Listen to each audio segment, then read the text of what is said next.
is a series that has become a global phenomenon, but, unfortunately, may be nearing its end. The new seasons are stuck in a weird limbo, and the only thing we know they're working on right now is the movie that was announced a while ago. Since it's clear that Bluey is maturing throughout the series, many questions about other stages of her life remain unanswered. Do you know what they are?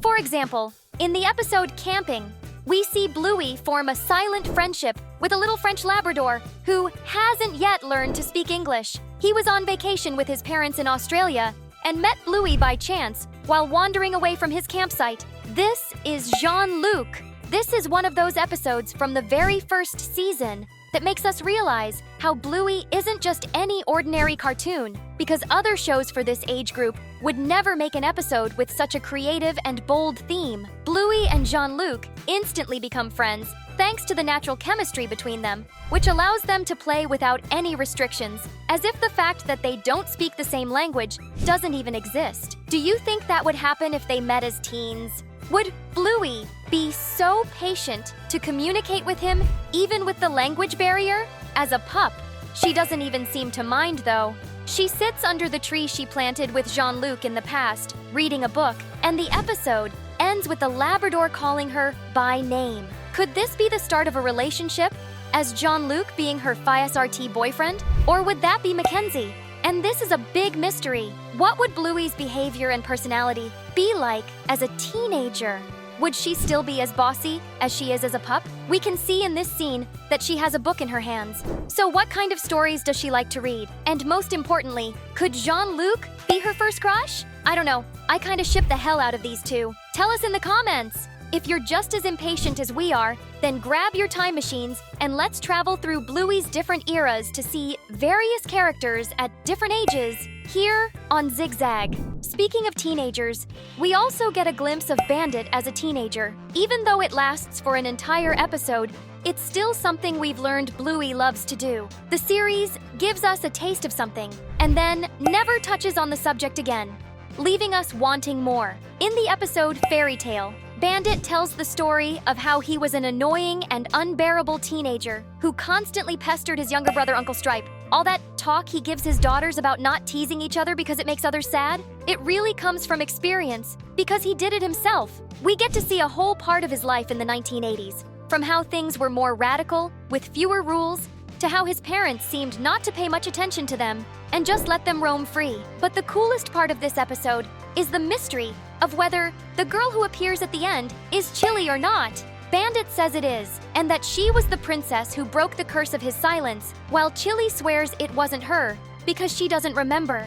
I think it was her, because we know from the episode Dragon that she loved to draw. And based on the drawing she made of herself holding a sword, it's consistent with this nerdy Chili dressed as She-Ra, also holding a sword. Seriously, I loved finding out that Chili was a nerd as a teenager, but still, the show doesn't answer the question and leaves us hanging. Was that really Chili or not? If it was, I'd love to see more episodes from that time, to see how she and Bandit got closer, and maybe even see the whole story that the girls act out for them in the episode The Show. So, what do you think? Was that She-Ra costumed girl actually Chili? Then comment below with the hashtag Chili so we can find out. One glimpse that I know many people didn't even notice is a time jump featuring Bingo. Did you know you can see adult Bingo in the series? That's right, it happens in two different situations. The first one happens in Season 2, in the episode Daddy Drop-Off, where we see the whole drama of Bandit taking them,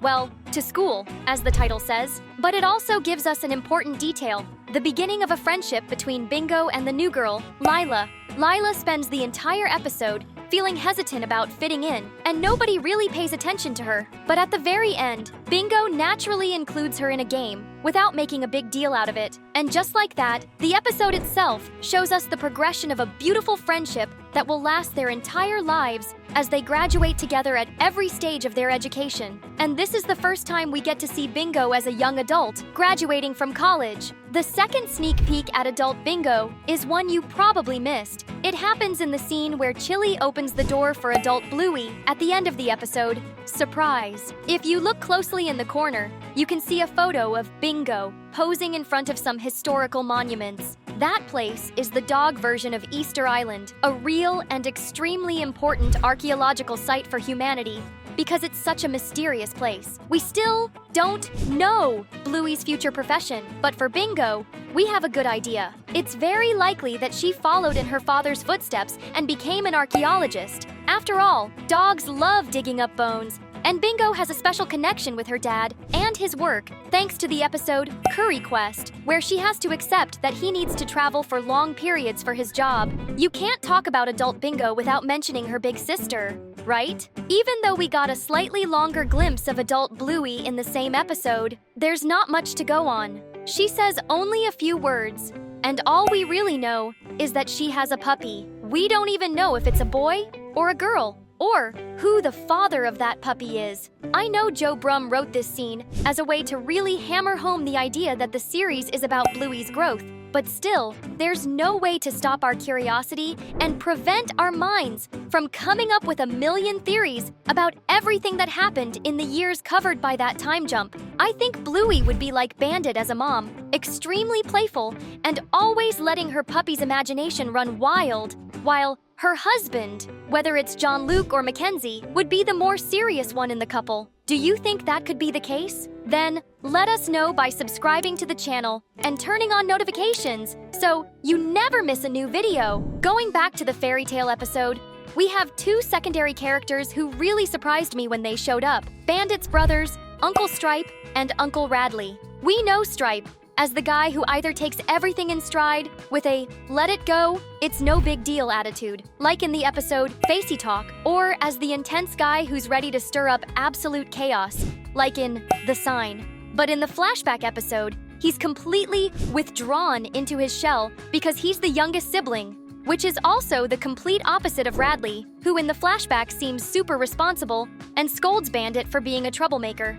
But as an adult, he ends up making his own fiancée run away from their wedding because he failed to communicate something extremely important to her, something that would impact both of their futures. It would be really cool to see more of this period in time, to understand how their personalities changed over the years. And who knows, we could even see some new interactions, like the first time Stripe and Trixie met, or the first time Rad and Frisky saw each other before the double babysitter episode. And speaking of Frisky, she would be another important character to explore in these flashback moments that we could get glimpses of in possible future seasons. We had that little taste of teen Chili dressed up as She-Ra, but it's very likely that both Frisky and Brandy, Chili's sister, were with her that day. Brandy and Chili seem to be very close in the past, and we know that Frisky is such an important friend to Chili that she ended up becoming Bluey's godmother after she was born. It would be truly adorable to see what their friendship and sisterhood were like back then.